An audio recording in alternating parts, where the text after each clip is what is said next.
Welcome, everyone, and thanks so much for joining today's webinar. We're going to be talking about details on organic social, paid social, email marketing, pretty much your marketing stack that you need to be implementing as a CPG brand to have effective kind of customer growth and retention. So I'm really excited to have our two guests today, Alison and Karin from Umai Marketing, and looking forward to them jumping into the presentation. So what I'd love to do is have everyone think about questions throughout the presentation. If you have them, feel free to drop those into our chat as we are going, and we'll make sure to address those during the talk. That way we can make sure they're most relevant. We'll also have some time for Q&A at the end. So if you have specific questions about your marketing, think of those throughout or now, write those down, and we'll invite you to hop on up and ask those as well. So at this point, I'd like to welcome Alison and Karin. Love to give us a quick introduction to yourselves, and we can jump right in. Awesome. Thank you, Jordan. So we're Alison and Karin from Umai Marketing. I think Karin has a little intro here on one of the second slides, but I can go ahead and start sharing my screen. We can jump right in. Perfect. Awesome. All right. Give me a thumbs up if you guys can see this. Awesome. All right. Just move some things around.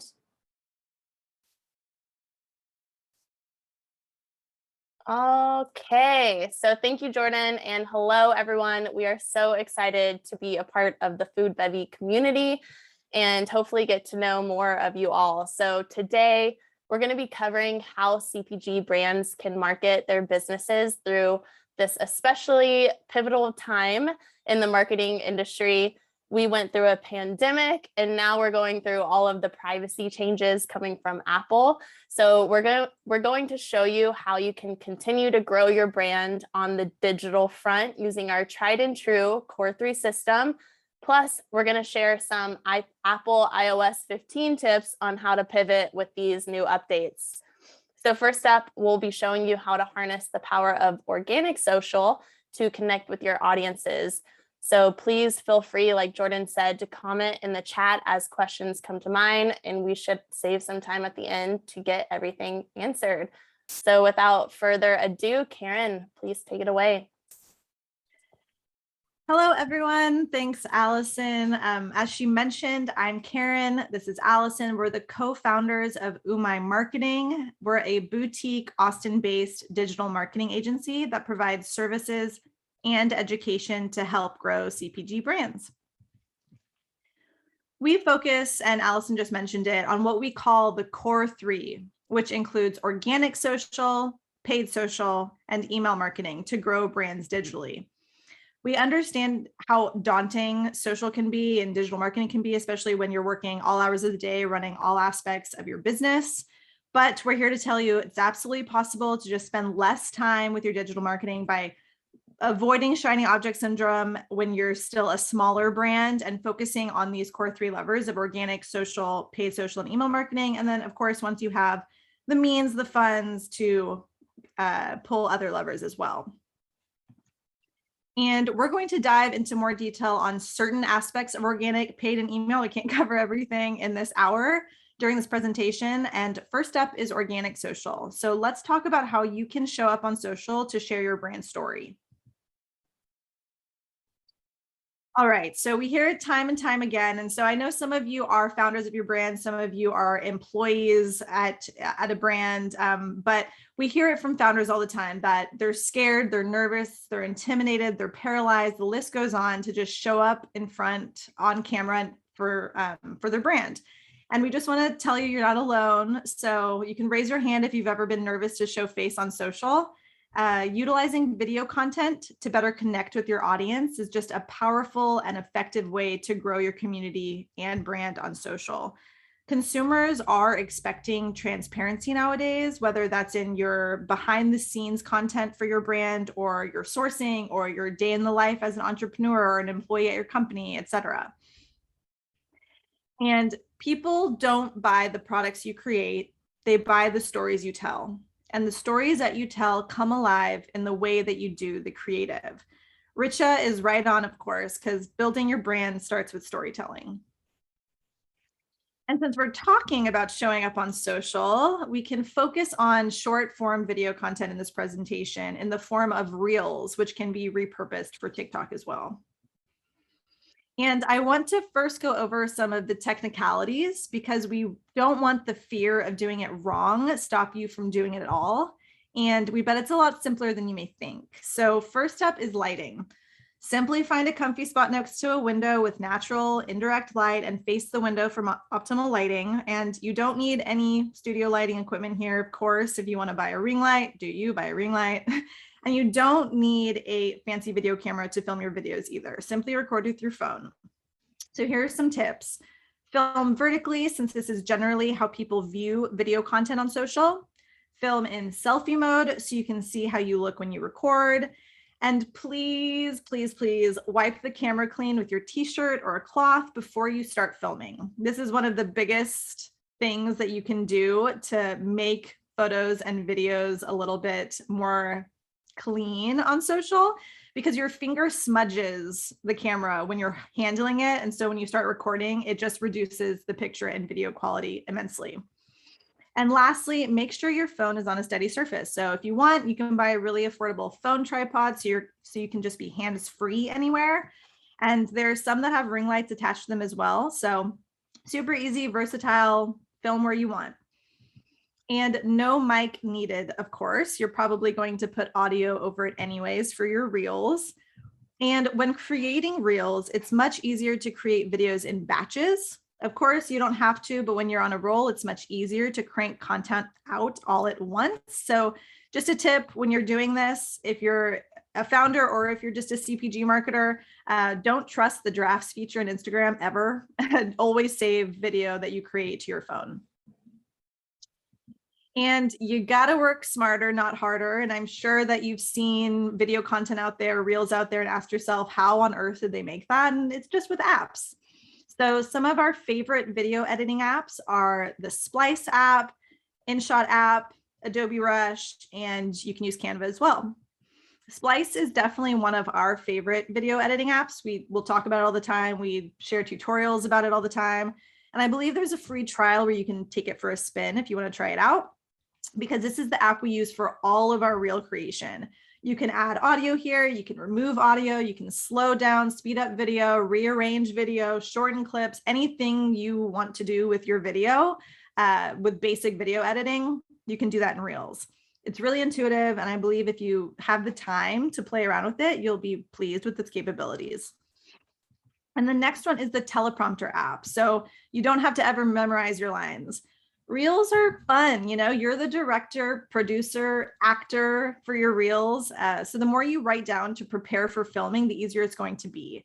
You want to write out your script and your scenes. And if you're filming a tutorial or educational piece that involves a lot of talking, you can download a teleprompter app and upload your script in it so you don't have to memorize your lines. This has taken our recording from 30 minutes with 20 plus takes to just 3 minutes with 2 takes. It's a real game changer when there's a lot of talking to be done. And this goes for marketers as well that are trying to get their founders to show up more on social. Make it really easy for them. Write it all down for them, tell them exactly what they need to do, and provide the content inspiration so that they can look at it and imitate it. And then screen record mic on right on your cell phone camera is another, it's not really app, it's software that we just love so much. So raise your hand if on your Instagram you don't have access to trending music. The screen record functionality already built into your iPhone or your Android camera is an amazing tool and one we use quite often to film tutorials, and it also helps us to hack the issue of not having access to music on Instagram. So if you use the screen record tool with the microphone on, there's a little button that you put mic on, and you watch a reel on Instagram or a TikTok that has music, that has trending music, you'll be able to upload that screen record to Splice and extract the audio from it. And then you'll be able to use that music on your own videos. Okay. So here are some ideas and prompts for your reel creation. If you don't know where to start, we always recommend just scroll through reels until you find a brand or a person whose reels entertain you. Use them as inspiration for your own videos. So jumping on trending content in reels is going to be your best bet for getting more eyes on your content. So just be sure to follow some folks who are ahead of the reels trends so you can have a steady stream of inspiration coming in. And another tip is to just save all videos and trends that entertain you in your Instagram app so they're easy to reference later. Think of the ways that you can relate the trends to your brand and your demographic, as well as your ideal customer, and adjust the trends to your brand, telling your brand story, speaking directly to your customer. And finally, once you have a folder filled with videos and trends that you'd like to create for your brand, remember that creating in bulk is easier for a lot of people. So you can even write all of your scripts and your ideas down one day and film on a different day, whatever works best for you and your busy schedule. And just in case you'd like a little help with getting inspiration, I'm just going to give you some video prompts that you can try out ASAP. So first are audio trends.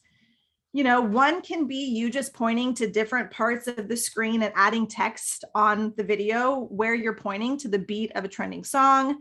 You can easily find which songs are trending by just scrolling through Reels and TikTok or going to the trending music sections or visiting accounts that are active with Reels, like I just mentioned. You can also do a voiceover to someone talking. Those are super popular and entertaining, especially when you can speak to your audience with some added text. And just be ready to spend a little bit more time on those because it takes a little while to get them right. And another audio example you can try is TikTok's text to speech feature. That's when you're scrolling the videos and like that Siri voice is reading out the text that's on it, that you can do that through TikTok. Some video edits that you can try are transitions, and these are usually high performing as well. So it can look like someone changing an outfit by jumping up and down or making a product appear in their hands with the snap of a finger, which is a really popular thing that you can do for D2C brands, showing folks how easy it is to get your product in their hands. And you could also try a remix, which is essentially a reaction video. Those can be really good for educational purposes. Another type of video editing that you can do with the help of some Instagram filters is the green screen. You can do this, you can use that for tutorials, or and you can do that right in the Instagram app. Or you can try out screen recording from your cell and dropping it into like an iPhone mock-up. An example of this would be screen recording an amazing PR hit that you get and uploading it into an iPhone mock-up and sharing that via Reels. And a lot of these prompts can be translated into not showing your face. If you're still just too nervous about doing this and you want to just get started, get creative. And if you want to brainstorm some ideas, DM us on Instagram, email us. We'd be happy to brainstorm with you.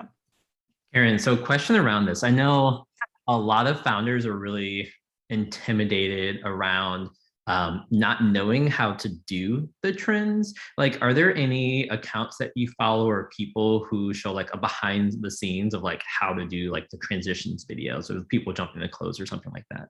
Yeah, I love that. So one that really focuses on trends and just reels and how to do them is Pink Sparrow Social. What a name, but I think it's Pink Sparrow Social. And she's always giving you examples on how to do those trends. Another one would be B Squared, like just B Squared Social, maybe after the end of it. And she does a lot of tutorials on how, on reels that you can do. Thanks, Alison. Awesome, appreciate that. And then for people who like, the founders who are like, I just don't feel comfortable doing these things, I love the tips in terms of like using the teleprompter and like kind of timing. Are you seeing things where like the best performing content are ones like with the founder, with someone? Or are there any like just like text-based where you use like other video? I like the screen record ones, but like other kind of things that those founders might be able to ease into. Yeah, that's so, I mean, we love when the founders show face. Some brands are beyond that, and some brands that are still trying to build community. That's just like a very good way to do it. So I really want to encourage that. But yeah, generally we see those be really high performing. Something that we're doing with one of our clients that is very nervous about being on camera, so we're not about to force him to do this, is audio. So it's a coffee brand. And the video of it is someone making a really delicious cup of coffee. And he is telling a story in the audio. It's just his voice telling the story about where the bean was sourced. So doing something like that is a really great way to tie in a founder presence and a brand story while not having to show your face, but try testing both. We're all about testing always and forever. Awesome. I love those tips. Thanks. Yeah. Awesome. Yeah. And probably the most important thing to remember is that it doesn't have to be perfect. Showing up on social isn't about perfection. It's about creating a stronger connection and building community online. Yeah, I'll leave you with this for organic social. To leave a creative life, we must lose our fear of being wrong. And I think so much of showing up is our fear of being wrong and doing it wrong. So showing up for your brand is a solid piece of the marketing puzzle, and you're going to further connect with your audience and build that community by doing it. So it's what being social is all about. Awesome. Thank you, Karin. So now we're going to jump into paid social, specifically how we can better define our audiences and discover what pain points and motivators they have that we can carry through with our marketing. We'll also be diving into why less is more with Facebook ads and how this is even more true with all the new privacy changes that are happening because of iOS 14 and beyond. So real quick, give me like a thumbs up in the chat if you've heard of iOS 14, or a thumbs up on your video, if your video's on. Okay, cool. I'm going to give a little refresher. So iOS 14, if you haven't heard of it, it's one of Apple's iPhone updates that happened earlier this year. In that update, apps now have to ask users if they can track them. So if you have an iPhone, you've probably seen this prompt. The main thing that iOS 14 changed for us advertisers is our ability to adequately attribute ads to sales, as it reduced our pixel or cookie length of users from 28 days to 7 days. And if a user opts out of mobile, we have even less data on if they converted from our ads.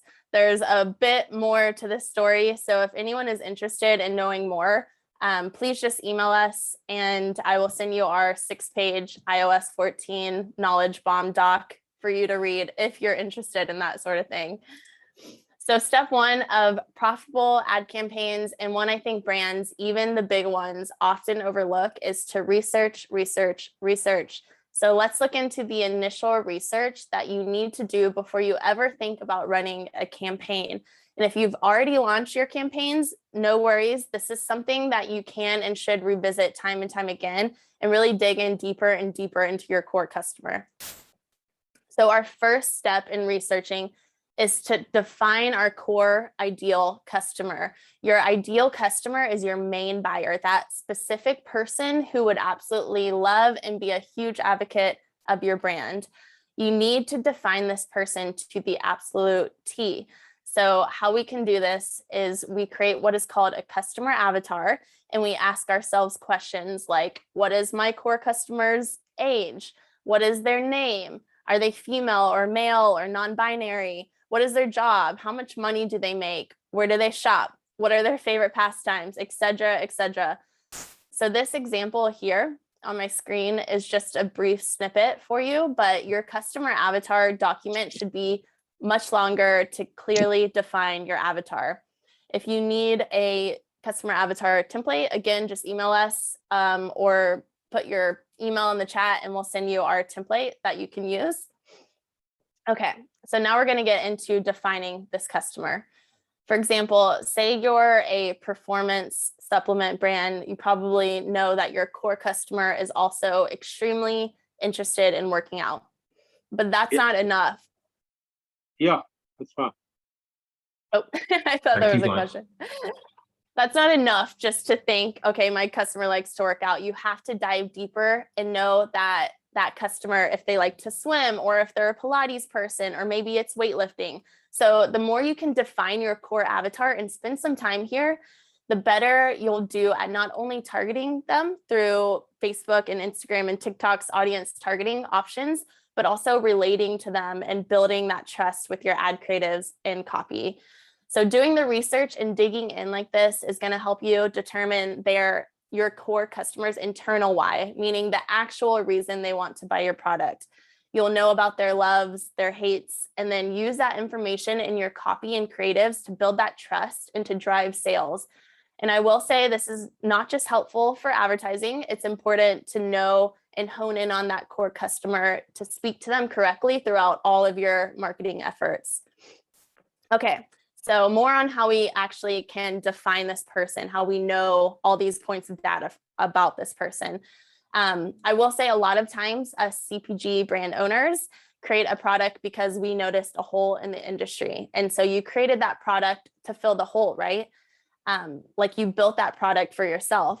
So give me a yes if this is you in the comments on if this is how you created your product. So what happens a lot when we first create our customer avatar, if we're a new brand, we're a lot of times thinking of ourselves. So I want you to just be very aware of that. Who is actually purchasing your product? They may in actuality turn out to be a bit different from you. They may have different interests, different demographic, different needs and wants. So I just want you all to be aware of that. And maybe after this call, do a deep dive into your buyers and really consider in your messaging on your website and your ads on your social if you're speaking to the actual right person.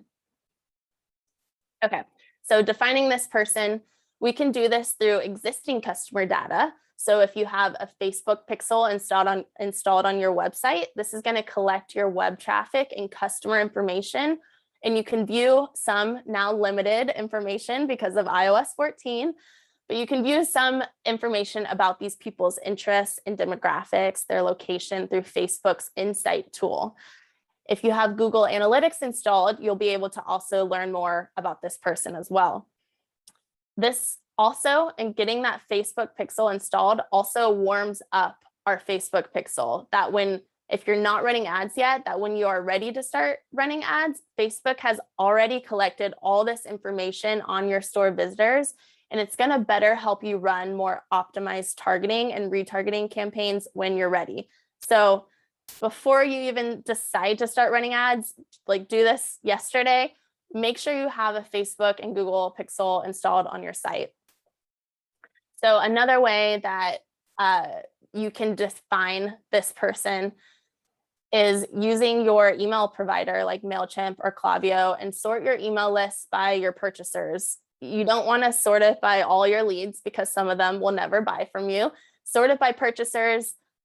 Look if there's any commonalities here. Look at your Shopify backend at purchasers and see if you can define your customer through those means. And then finally, we also recommend launching a post-purchase survey that you send to people after they've had a chance to receive and use your product. In this questionnaire, you can ask basic questions like their gender, their age, etc. But you can also ask more in-depth questions about what they like about your product, why they purchased it, why they chose you over a competitor. And while maybe 50% of people who purchase are going to fill this out, collecting this type of qualitative data is going to give you a one-up in your targeting and your messaging.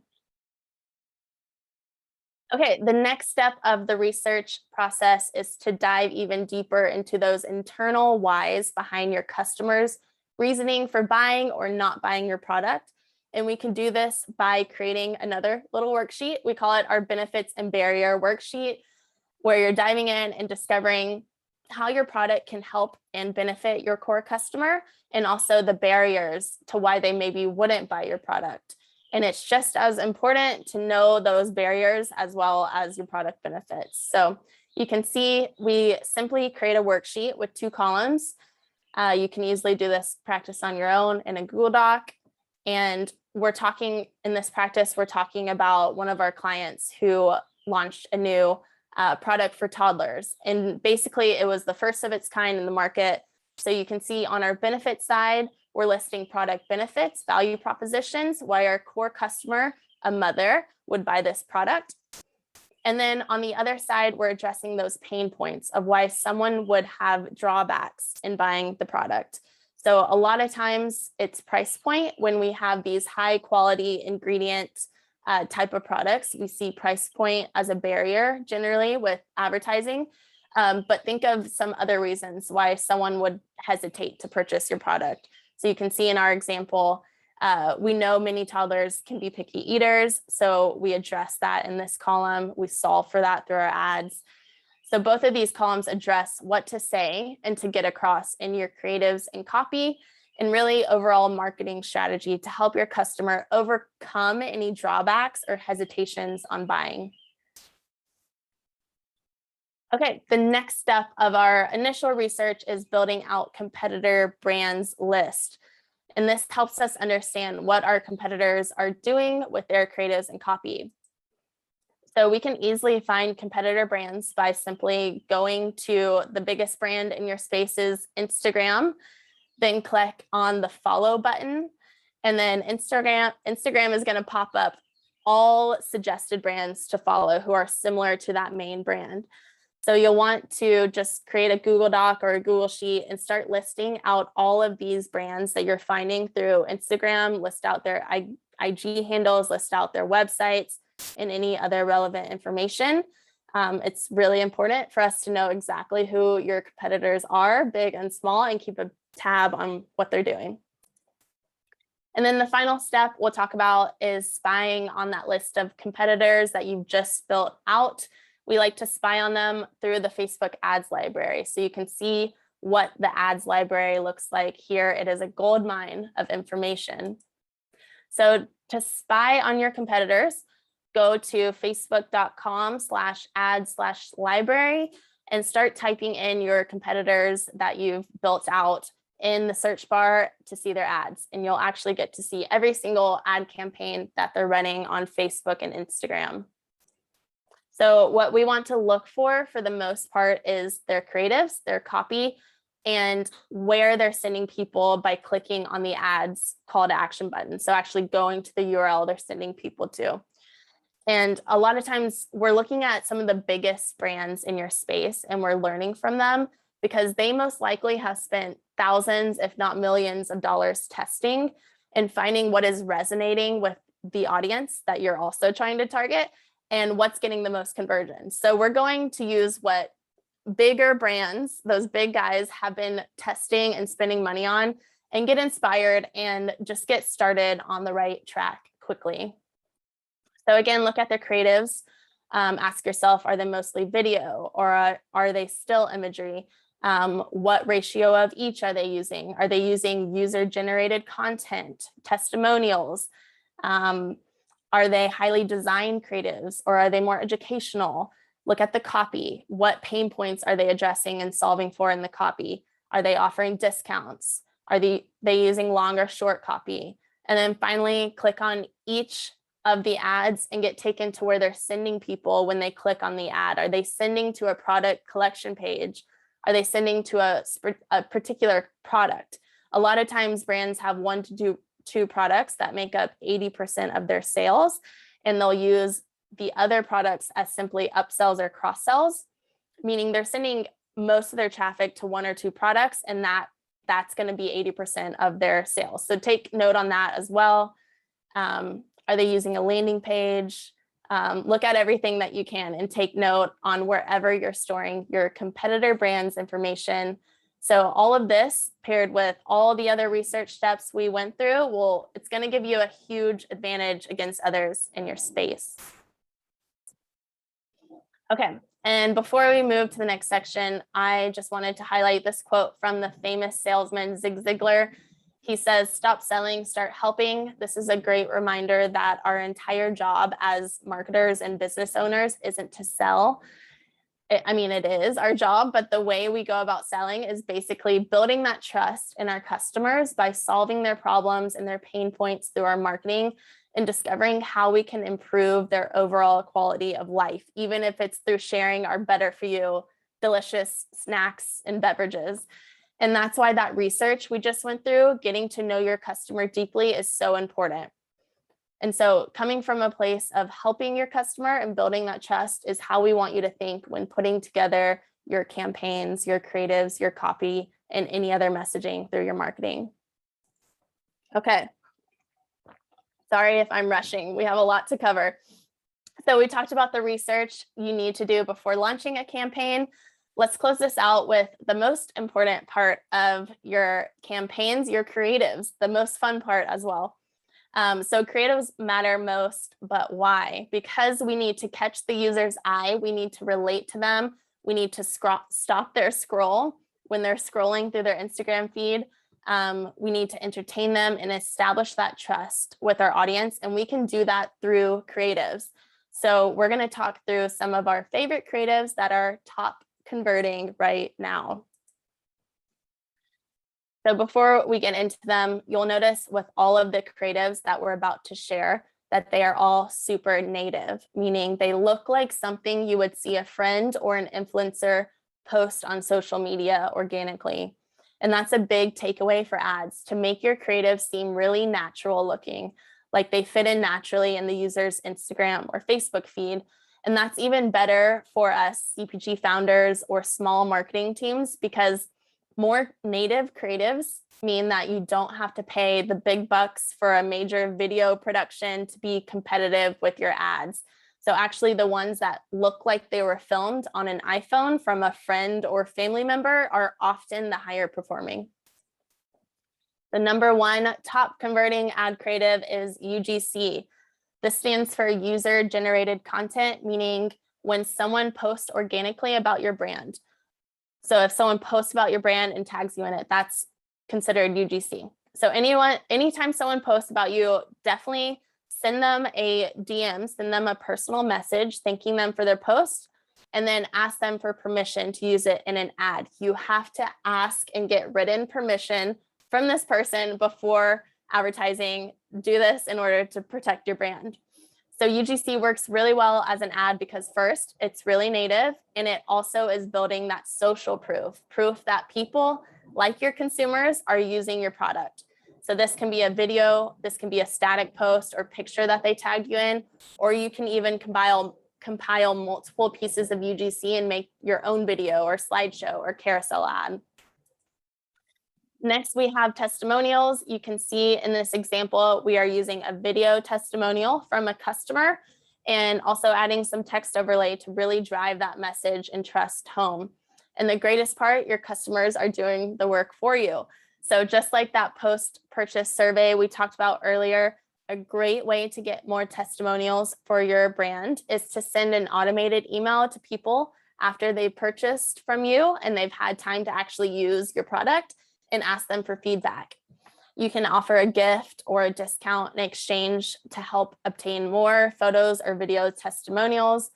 There's also plenty of paid apps that you can add onto your website, like Yachtpo is one, or Stamped.io is another one. I know that they integrate with Shopify. If you're on Shopify, they have a great user experience, and they're going to help you gain extremely valuable customer content that you're going to be able to use across all platforms. And then finally, our third favorite creative that's working right now are Reels and TikTok inspired ads. So all that work that you're doing that Karin just talked through on organic, don't make it harder. Just pull that into your ads. Pull this into your ad creatives. So this is also an excuse to endlessly scroll through your Instagram trending feed and your TikTok feed to get inspired. So simply take inspiration from what's trending in TikTok or on Instagram Reels and create similar ads that mimic these. Again, the nativeness is why these work so well. And you can easily do this with your iPhone and some of the editing software that Karin talked about in the organic section. I think our employee created this one. She filmed it on her phone and then just used the Instagram Reel app to edit and create this. So creating great converting ads, I truly believe that anyone can do it. You can use the tools you already have, like Instagram and TikTok, to create some really native, high-performing creatives with UGC style ads, testimonial ads, and TikTok and Reel inspired ads. You can see that these look like they're filmed from an iPhone, and you can easily film your own or recruit your friends and family to help you out. Again, don't make creatives harder than it needs to be. You don't have to be a graphic designer or a videographer. Simply use what you have, use your friends and family, and these will make highly converting ads. All right, well, we can jump into email marketing if there's no initial questions right now on paid. So we've covered organic, we've covered organic and paid social. Now we're going to dive into email marketing. We're going to be covering the 3 email automations that you should always have running in the background, as well as the new iOS 15 Apple update that is making some changes in the email marketing world. But don't worry, because we're going to be showing you exactly what you need to be doing to pivot. Email is an incredibly important lever for your business, and one that's often overlooked because it's not as forward-facing with cold audiences, because these folks on your email list are hot. They have to be huge fans of your brand to be willing to give you something as valuable as their email address. So build community, educate, and sell to them. A small list that wants exactly what you're offering is better than a bigger list that isn't committed. So having 100,000 people on your email list is fine, but if only 1% of these people actually open and engage in your emails, that size doesn't matter at all. You're just, paying extra to store them. A quality list of 1,000 engaged people who love your brand, your mission, and actually enjoy receiving and reading your emails is always going to be more fruitful than a larger list that never opens or clicks through on your emails. Okay, so let's talk email automations. You might have heard these be called automated email sequences or email automations or evergreen sequences. The list goes on, but they all mean the same thing: a series of emails that reach the right people at the right time with the right message. And it's done without you having to do all the work manually. These email series will send automatically with your email marketing software's automation tools, so you can draft and schedule them once and have them work for you, building community, driving sales in the background while you're busy with your other to-dos. Just remember, if there are any changes or shifts in your strategy, or if you have new products, etc., don't forget to do regular maintenance and updates on those automations. There are several email automations that we advise CPG brands to have, but these are 3 of our favorites. So your indoctrination sequence, your win-back sequence, and your abandoned cart sequence. And we're going to dive into each one in a little bit more detail. First up is your indoctrination sequence, which can be anywhere from 3 to 5 emails long. This will walk new leads or the new people who have just signed up for your list through a brand immersion.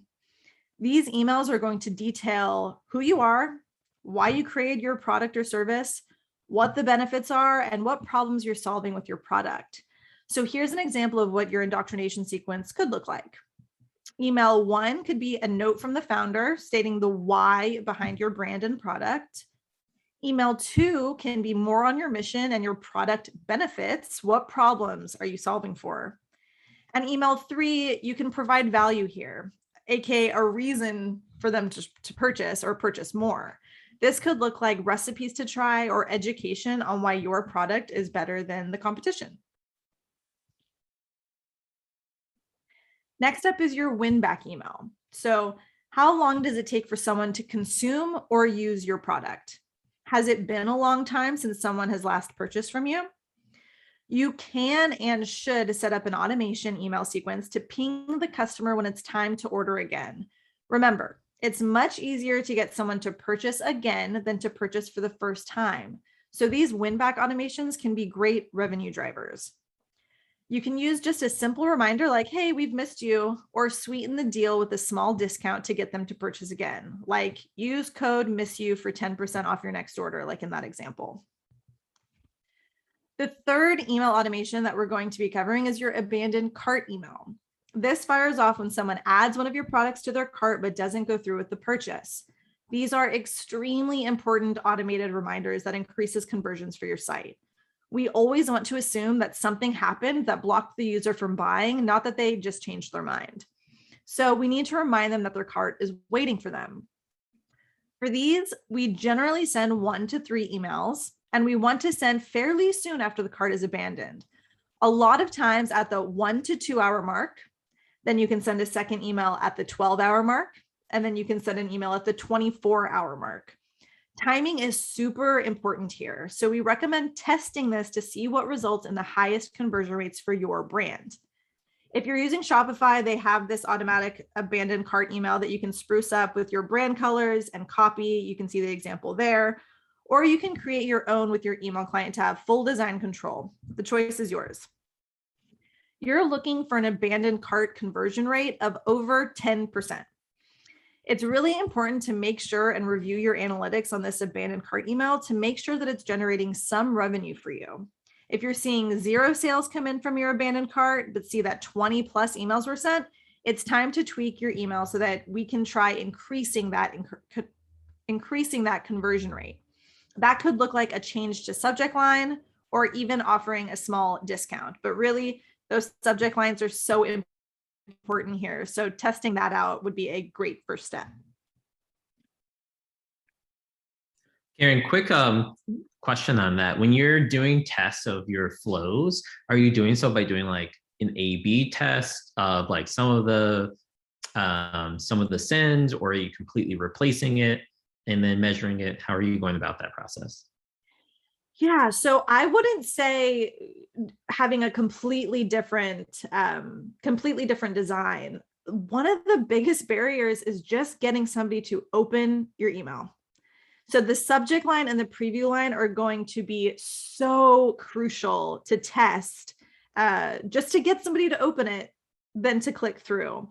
If you're finding that you can increase your open rates by, and that might change a little bit, Alison's going to talk about the update, but if you can increase your open rates and your click-through rates, then you're on the right track. But if it's not working out, you're not doing that, then maybe it is a little bit of a design restructure or a little bit of a copy edit or something that sends a different message. Alison, would you add anything to that? Yeah, I think starting with the open and click-through rate is your best bet. I know Klaviyo has a really great testing tool, if anyone uses Klaviyo, where you can have that A/B test run to the 20% of your senders, and it will understand which is going to be the best subject line to get the highest open rates, and then it will send that best subject line to the following 80% of your users. So I would definitely start there. Awesome, love that. And then Greg had a question about abandoning cart recovery. Curious to the extent customers have been trained to abandon so they get a discount, and how you've changed that with your flows. That's such a good note. Honestly, the majority of our abandoned carts, we don't have a discount. It's just a reminder, because we do see a good conversion rate eventually from that reminder.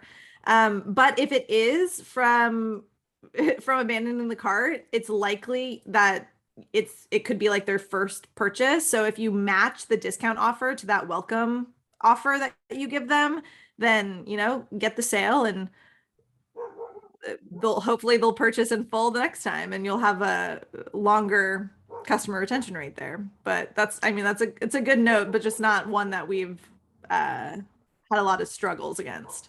Yeah, I think that's something you test, right? Is like, have maybe if you have 3 emails, the first 2 don't offer a discount, and there's like, all right, you got us. Here's 10% off kind of thing. Like I've tested things like that. Or like you mentioned, yeah, I love that. Like if you have a 10% off for signing up for their email anyway, just give them the 10% off. It's better to have them as a customer to start. Yeah, that's exactly what I was going to say, Jordan, is we usually remind, and then after like 72 hours, it's like, all right, fine. Because there are those people that only buy if they have a discount. Yeah. If your brand's like a fun one, I've even tested out saying that in the email, like, all right, you got us, here's 10% off. If that's what they'll take you to buy. People get a laugh out of it too. Adams asked, do you know of any resources similar to Facebook Ads Library where you can see competitors' emails? I have one if you guys don't have any too. Oh, I would love to hear it. I just Jordan, sign up for everybody's. Yeah, let me find the URL, but I will post it in. It's called reallygoodemails.com. Ah, love it. We have a Facebook group just for email ads and organic social inspiration. So we always try to crowdsource that inspo as well. But that is really good to know. Thank you. Yep. Oh, and then David had a question. Aren't most shoppers anonymous? What percentage of shoppers can you connect to an email for abandoned cart follow-ups? I don't have an exact percentage of, so there's a couple steps depending on your website, your checkout flow that you use. So it's people that get to that actual enter their information section. Before that part, you can retarget with ads, but it's only once they've entered their email and then dropped off, forgot to check out, something like that. That's when you can send those abandoned carts.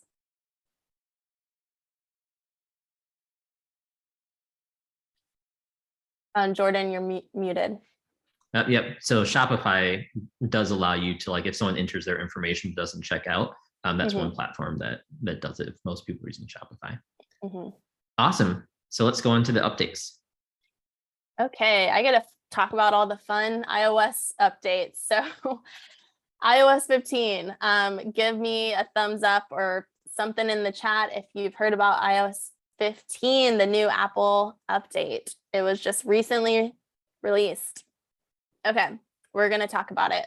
So iOS 15, it's Apple's new mail privacy protection update. It prevents email platforms from tracking if Apple users have opted out and have opened an email. So number one, we no longer will know if an opted out iPhone user opened an email or not. We don't have that data anymore. We won't know where they were when they opened the emails. So as in where they were geographically. So start creating any geographic segments now. If you use these to promote like maybe retailer or city specific launches, create those now before we lose all that data. And then number three, we won't know whether they opened on mobile or desktop. So users that have opted out of iOS 15, we won't know which device they used to open an email.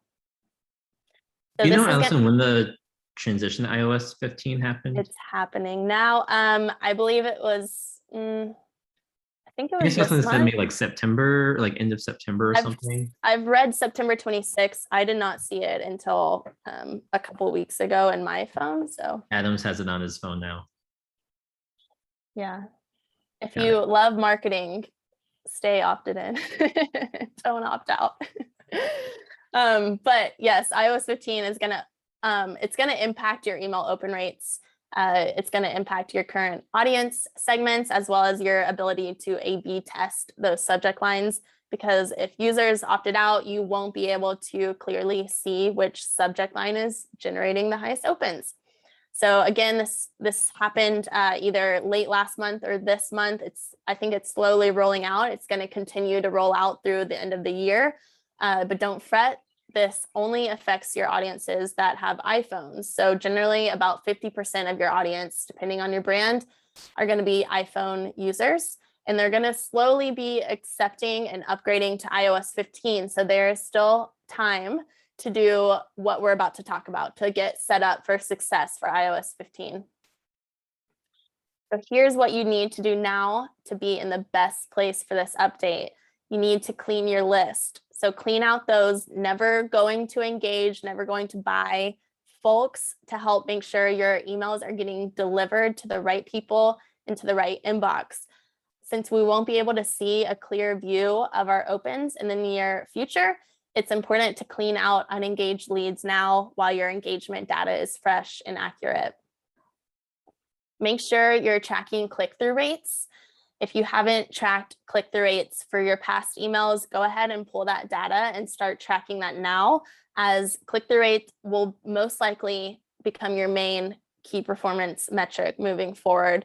Also, pull at least your last 6 months of open rates so that you can start understanding the impact on open rates of iOS 15 on your current and future emails. And then next, establish your baseline benchmarks for your subject and preview lines. You'll want to mark what's working now before you can no longer tell what makes a subject line that people want to open. Understand the time of day or day of week that is best for sending for your brand, as we're going to lose this information as well. So figure out your best send day and time right now. And then finally, pull the best from lines. So this is like if you're sending from your name, like we send from Alison and Karin, because it gets higher opens than sending from Umai marketing. So test if that is going to work best. Test different from lines now before more and more people start upgrading to iOS 15. And then finally, update your audience segments. If you're using behavior-based segments to send emails or tag users based on if they open an email, you're going to need to change these segments and these automations to different behaviors to keep things firing smoothly. You can and should still segment your audience based on behaviors. That definitely still do that. Just now base them off of click or purchase behavior or other behaviors besides like maybe open the last 5 emails. That's not going to be accurate anymore. So if you have any current segments, you can start changing the open rate based segments into click and purchase now and start testing which segments are going to give you the best results. Okay, that wraps it up. So we'd like to leave you with a reminder: work smarter, not harder. When you're a small team or an early stage business, trying to do it all can quickly turn into overwhelm and lackluster marketing. So remember, when you pull these 3 levers, this is what we're all about. Just 3 things: focusing on organic social, paid social, and email marketing. You're focusing your efforts on 3 totally doable things that small growing brands can do. And you're creating an efficient marketing machine that's capturing, indoctrinating, and selling to your audience in this perfect, efficient ecosystem. That's it. Thank you all for your time. Before we get into any more questions, we're excited to announce that our next consumer goods growth course is launching very soon. It's launching November 30th. So if you're interested in learning more on defeating the overwhelm that can be CPG marketing and want to start experiencing real growth, we'd love to have you join us. The course covers in more detail exactly what you need to do to grow your brand using our Core 3 system. It's a step-by-step system specifically designed for CPG brands that are growing online. It's going to save you tons of time and money in the long run. So if you'd like to join us, please go to umaimarketing.com/waitlist to apply. We'll review all applications and get back to you if it seems like a good fit. So thank you, Jordan. Thank you, everyone. And we're happy to answer any questions. Alison, Karin, thank you so much. I mean, I absolutely love the practical hands-on information that you shared, right? It's not just like high-level strategy on like what you theoretically should do, but actual hands-on tips that everyone can walk away implementing. And so absolutely appreciate you sharing all of this. And for anyone who's struggling with any of these or just wants to help set up your company for success, I highly recommend signing up for the waitlist for this course. I think we had, if there's any other last minute questions, feel free to write those in the chat. Neha had a quick question. When you're cleaning up the list, do you actually delete people who have not opened 7 to 10 emails, or do you just suppress them and still hit them on the Black Friday? Yeah, that's very good. So yeah, we generally suppress them, save them for those big promos. Definitely separate them. A lot of people even send from a separate like email client just to not affect any deliverability. Definitely separate them, but we do end up deleting them after 4 to 6 months of unengagement, because at that point they're just driving down that deliverability and ruining your sales for your other leads. You don't have to delete them forever. Save them in a Google Sheet in case you ever need to tap that list again. I love that. A question that I had that I was kind of curious about is, have you ever talked with clients about essentially sharing their first party data with complementary companies instead of kind of relying on Facebook or Instagram or anything.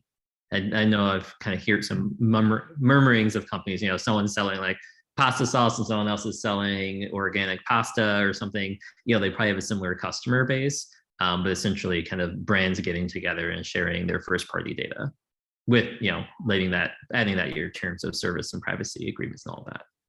Yeah, that's the one thing is we haven't really set up the legal agreements there. So I think Karin has some organic ways on how we kind of merge the collaboration between two brands and like share audiences. There's ways to do that organically that we use a lot. Got it. And Rosalind had a quick question on, she's just getting started in email marketing. How does she proceed without any of the customer data, or she's just starting to add people to the list? Yeah, Rosalind. That's exciting. The good thing about it now is that you still do have a little bit of time. Not everybody has done this, but regardless, even though you don't have that data, what you're going to do is pivot to those new KPIs, those primary KPIs of clicks being the most important, to try and gauge success on increasing that click percentage on your emails moving forward. So you're not going to have all that data on the best day to send, the best time to, you're not going to have the complete data on best time to send, best date to send, best subject lines and things like that, but still A/B testing that subject line and just seeing how you can adjust that or increase that click through rate is going to be your best bet moving forward. Awesome, love that. Well, thanks so much again for today's webinar, everyone. I hope you found this incredibly useful. I know I have. As I mentioned, I'll be sending out a recording of this over the weekend. And if you have any questions, feel free to reach out to Alison and Karin, hello@umaimarketing.com. They are definitely experts in this space, as you can tell, so lean on them for help. Thanks so much, everyone. Have a great weekend. Thanks, everyone.